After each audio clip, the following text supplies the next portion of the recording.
Almost 3,000 people murdered. We've seen the crime. Now what about the motive and who had the means?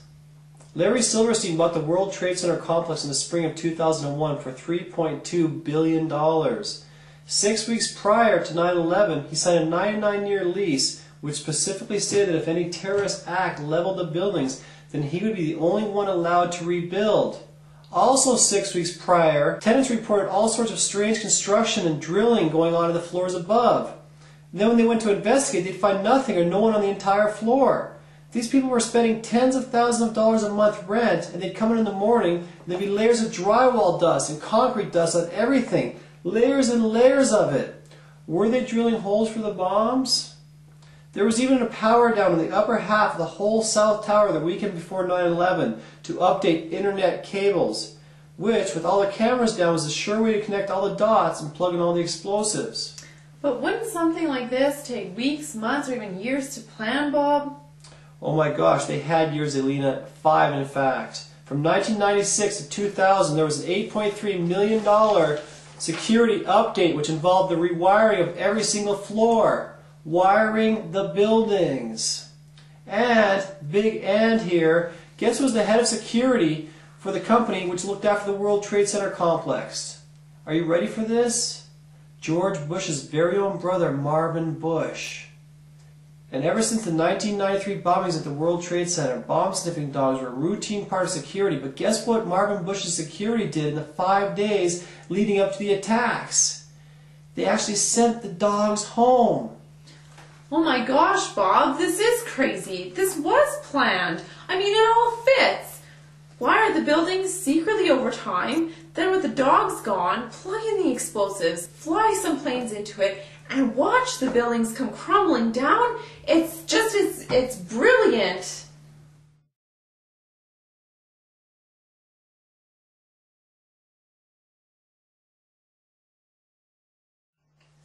And did you know the buildings were going to require a $1 billion asbestos removal because they were built in the 1970s? So if you brought them down, you'd save that $1 billion, and then you could build a whole new, beautiful, modern complex of light, the Freedom Towers. Here's the plan.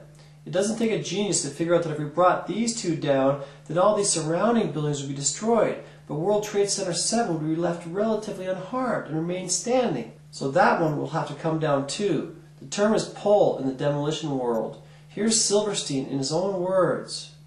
I remember getting a call from the fire department commander telling me that they were not sure they were going to be able to contain the fire. I said, we've had such terrible loss of life. Maybe the smartest thing to do is pull it. And they made that decision to pull, and then we watched the building. Around the area, New Jersey Transit outbound Hoboken terminal operating on a load-and-go basis, no inbound service, and also out of Newark Penn Station, limited service on the Northeast Carter and North Jersey coastlines and the Raritan line as well, and limited service from Penn Station and New York and Penn Station. Oh my gosh, and it was in this building where the evidence from the $70 billion Enron scam was held. Talk about people who'd be interested in hearing your plan. Psst, I could bring down the towers along with your evidence for, say, $500 million. Make it $1 billion. Deal.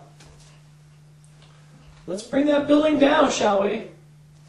So now we have the murders, the motive, the means, and with Marvin Bush being involved, we know George is too. And being a warring president, we just have to acknowledge that he too has a motive.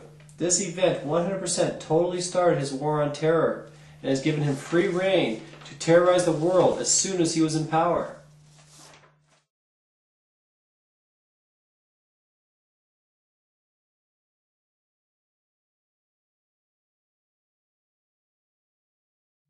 Black boxes are indestructible. Only 1 of 4 of them was found. What happened to the others? What was on them? The black boxes are made to withstand any type of crash. So where are they? Here's the largest mass murder on American soil. And do you know what they did with the steel from the World Trade Centers? They sent it off to China, India, and New Jersey to be recycled. And according to the New York Times, the decision to rapidly recycle the steel means definitive answers may never be known. And Fire Engineering magazine agrees. We are literally treating the steel like garbage. On Christmas Day 2001, Mayor Rudolph Giuliani banned the taking of photos from the site on the basis that it was a crime scene. Isn't it a federal offense to remove items from a crime scene? But that's just what the federal agents were doing, ensuring that very little photographic evidence would survive in the public for future investigations. Steele would have told us conclusively if thermite was used to bring down the towers, but now that's impossible, and as far as the officials are concerned, it was the terrorist. Case closed. End of discussion. But the wives and families of the victims, they weren't ready to quit. They wanted answers, and they wanted an official inquiry. And you're not going to believe this, but the government hadn't even planned to look for definitive answers. When serious loss of life has happened in the past, there has always been an official inquiry launched, on average, within 1 week. Only after repeated hounding from the wives and families of the victims did George Bush decide that he'd better do an inquiry. Guess how many days after September 11th did the official inquiry even start? 411 days. 411 days? 411 days. Oh my gosh, what a scam. And guess who? Bush appointed Dr. Philip Zelikow, who worked for both Bush presidents and actually co-wrote a book with his advisor, Condoleezza Rice, to head the investigation. The families and the victims demanded his resignation, but to no avail. And I find it strange that even though this guy headed the investigation, his name isn't on the list, or his signature. Weird, eh? And check out the people he chose to help him. This is totally fishy. Thomas Keane has a history of investments that link him to Osama bin Laden in the past. Fielding works for a law firm lobbying for United Airlines. And Gordon has ties to Boeing, which built all the planes destroyed on 9/11. James Thompson is the head of a law firm that lobbies for American Airlines and previously represented United Airlines. Having people investigate 9/11 who are connected to the airline business and, God forbid, Osama bin Laden is a crime in itself. Oh my gosh, I mean goodness, this is a joke. No. You want a joke? They spent over $50 million investigating Clinton's sex life and less than $20 million investigating September the 11th. Talk about an inside job, eh? On page 16 of the report, it claims that our aim has not been to assign individual blame. Can you believe that? It actually says our aim is not to assign individual blame. Well, gee, thanks for coming out. So there you have it. There it is.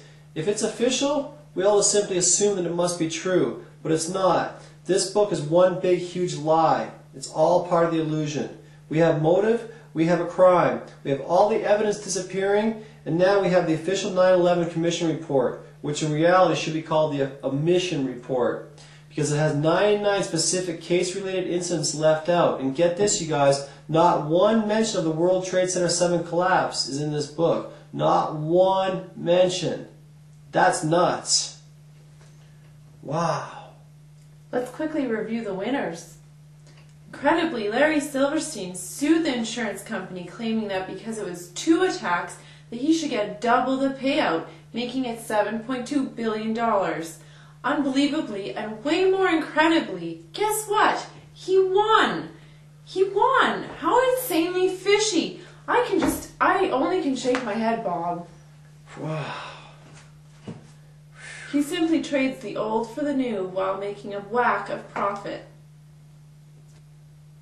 And then there was George. His whole life he's been in oil. His dad too.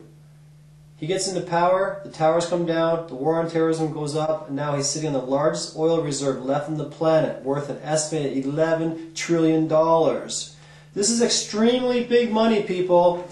And while they may talk about pulling out the troops, I will bet that you won't see that day until all the oil runs dry. That's it. Case closed. Magic show over. But the illusion remains. So take a close look at this title. The Terrorists Did It. On a book full of lies, written basically by lawyers of the airline business and under the direct control of George, is it possible that there were no terrorists at all? Were they just the fall guys?